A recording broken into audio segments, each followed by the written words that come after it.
ઘણીવાર એવું માનવામાં આવે છે કે શારીરિક અક્ષમતા એટલે જીવનમાં વિરામ, પરંતુ સુરતની દિવ્યાએ આ માન્યતાને ખોટી સાબિત કરી છે। ગંભીર શારીરિક મર્યાદાઓ છતાં મનોબળ અને આત્મવિશ્વાસના સહારે દિવ્યા આજે એક એવી સુંદર નેલ આર્ટ તૈયાર કરે છે કે તેની કળા જોઈ અનુભવી કલાકારો પણ આશ્ચર્યચકિત થઈ જાય છે। આવો જોઈએ સંઘર્ષને શક્તિમાં ફેરવનારી દિવ્યાની પ્રેરણાદાયી કહાની। સુરતમાં રહેતી દિવ્યા આજે અનેક લોકો માટે હિંમત અને આત્મવિશ્વાસનું જીવંત ઉદાહરણ બની છે। પરિવારના જણાવ્યા અનુસાર દિવ્યા જન્મથી દિવ્યાંગ નહોતી।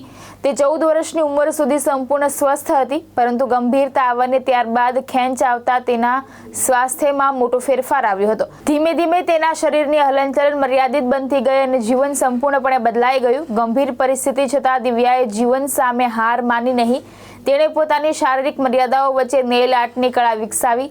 આજે તે અત્યંત બારીકાઈથી સુંદર અને સર્જનાત્મક નેલ આર્ટ તૈયાર કરે છે। તેની કળામાં દેખાતી સફાઈ અને કલાત્મકતા અનુભવી નેલ આર્ટિસ્ટને પણ પ્રભાવિત કરે છે। દિવ્યાની સંઘર્ષમય સફર સાબિત કરે છે કે મજબૂત મનોબળથી મુશ્કેલ પરિસ્થિતિમાં પણ નવી ઓળખ બનાવી શકાય છે। તેની અદમ્ય ઈચ્છા શક્તિ આજે સમાજ માટે આશા, હિંમત અને આત્મવિશ્વાસનો પ્રેરણાદાયી સંદેશ બની છે। મારું નામ મોનાલિસા ઠક્કર છે। હું દિવ્યા ઠક્કરની મમ્મી છું।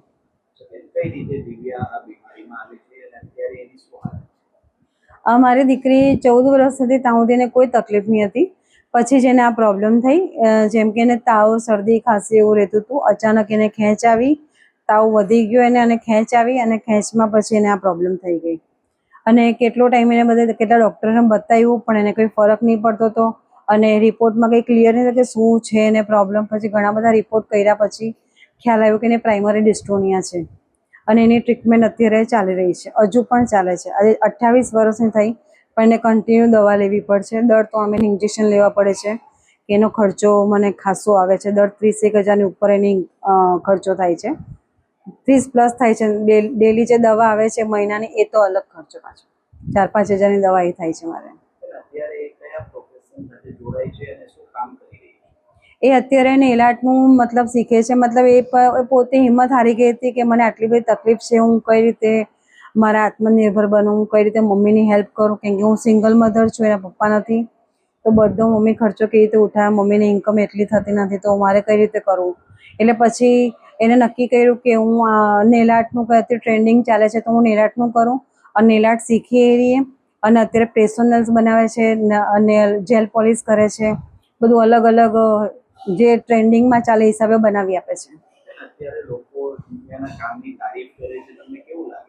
મને બહુ પ્રાઉડ ફીલ થાય છે કે નોર્મલ છોકરીઓ કરે છે, એ લોકો નોર્મલ હોય છે એટલે કરે છે, પણ આટલું મારી છોકરીને પોતે મતલબ આટલી તકલીફ હોવા છતાં પણ આટલું બધું સારું કરે છે અને એને લોકો તારીફ પણ કરે છે કે ના બહુ સરસ કરે। ઘણા બધા પ્રાઉડ ફીલ કરે છે કે આટલી તકલીફ હોવા છતાં અને હાથે પગે બોલવામાં તકલીફ હોવા છતાં એક નેલ આર્ટને જે બનાવવાનું 4 થી 5 કલાક મતલબ 3-4 કલાક થઈ જાય છે, તો પણ એ બનાવે છે।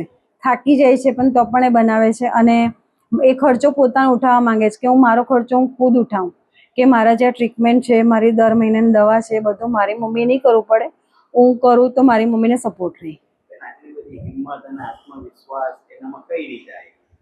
એને મેં મોટિવેશન આપ્યું, પછી મતલબ એને સપોર્ટ કરવો પડ્યો, એને બહુ રડી, બહુ સમજાવી, હિંમત હારી ગયેલી। પછી એને એ પોતે જ, કેમ કે હું તકલીફમાં હતી એટલે એને પોતે પછી વિચાર્યું કે નહીં મેં હિંમત હારી, મારી મમ્મી પણ હિંમત હારી જશે, મારે પણ કંઈક કરવું જોઈએ। એ હિસાબે પછી એને પોતે હિંમત લીધી ને એ આજે કરવા લાગી આટલું।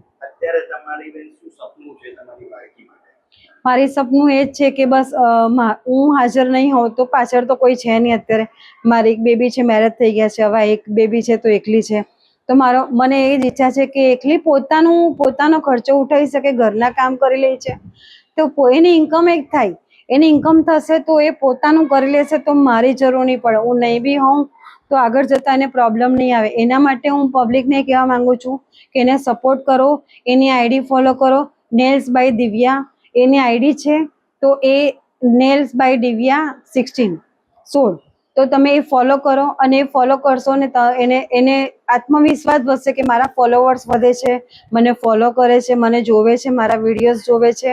તો એની ઇન્સ્ટા આઈડી બી છે તો એને બી તમે ફોલો કરો, ત્યાં DM કરો અને એના નેલ્સ વેચવામાં હેલ્પ કરો કે નેલ્સ વેચાશે તો એ આત્મનિર્ભર બનશે, એની હિંમત વધશે અને સમાજને બી એક મોટિવેશન મળશે કે આ છોકરી આટલી તકલીફ હોવા છતાં કરી શકે છે, તો અમે પણ કેમ નહીં. અને જે દિવ્યાંગ બચ્ચા છે જે હિંમત હારી જ જાય છે, એ લોકોને મોટિવેશન આપવાવાળા કોઈ હોતા નથી, તો એ લોકો પણ એમ વિચારે કે નહીં અમે બી દિવ્યાનો જોઈને કંઈક આગળ વધીએ, આગળ કંઈક કરીએ.